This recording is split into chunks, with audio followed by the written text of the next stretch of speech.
everyone and welcome to Decor Puzzle. Today we'll be telling you 9 tips for designing a garden. We've always thought that the best gardens are those that make people happy and comfortable.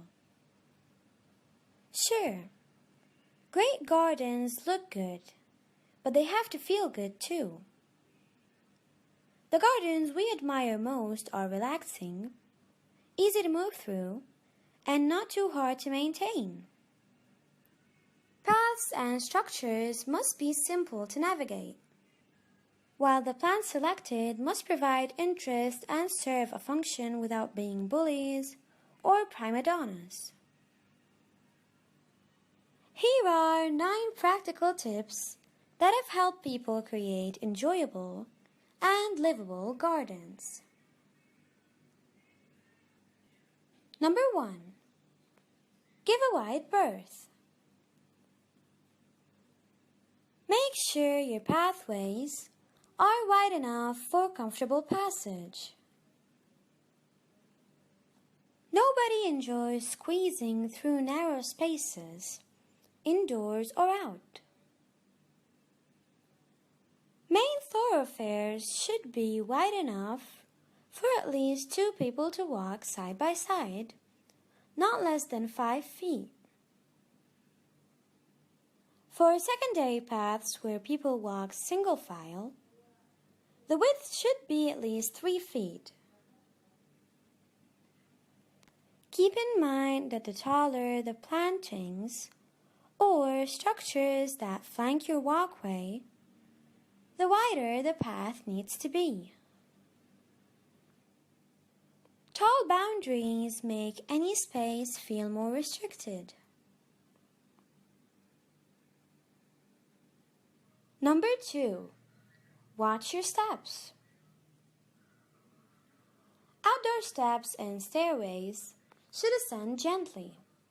Otherwise, they are liable to seem daunting. Steps with a rise of 6 inches or less are the most comfortable. The run or depth of each step plus twice the rise or height should equal 26 inches. So steps with 6-inch rise would require a run of 14 inches.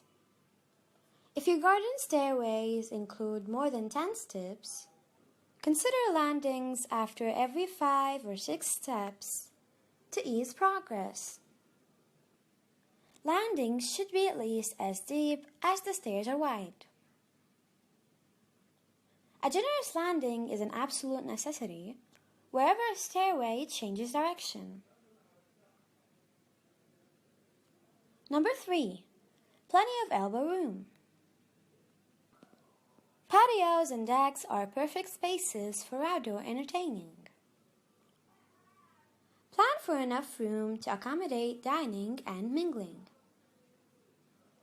Consider how many guests you're likely to host regularly, and then plan on at least 4 square feet of space per person.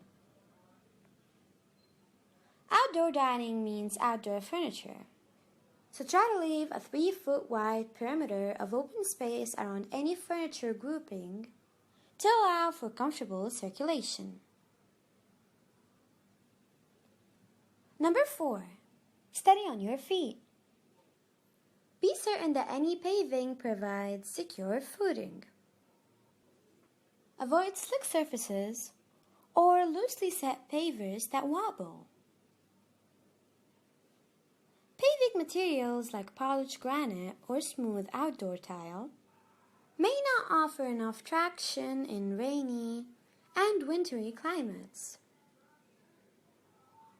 Gravel walkways are fine. Just use unsifted gravel. Unsifted gravel contains various size aggregates, which compact firmly and provide a solid footing. While sifted gravel is made up of similar size aggregates that don't compact well and remain loose underfoot. Whatever your paving material, make sure your paved surfaces are slightly sloped, 1 to 2%, to keep water from pooling. Number 5. Heads up. Leave plenty of room under archways, harbors, and pergolas. We consider 7 feet to be the minimum, and we usually add at least another 18 inches if we know there will be plants growing over the structure.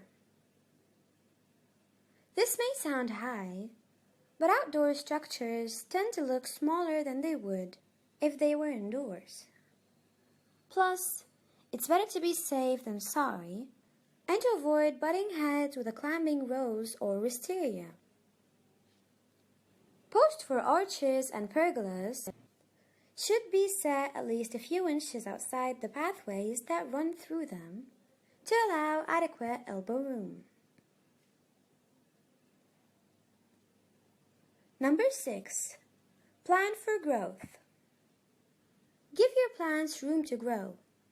If you must have a dense, full landscape right away, plant with the intent to relocate or remove some plants as they mature.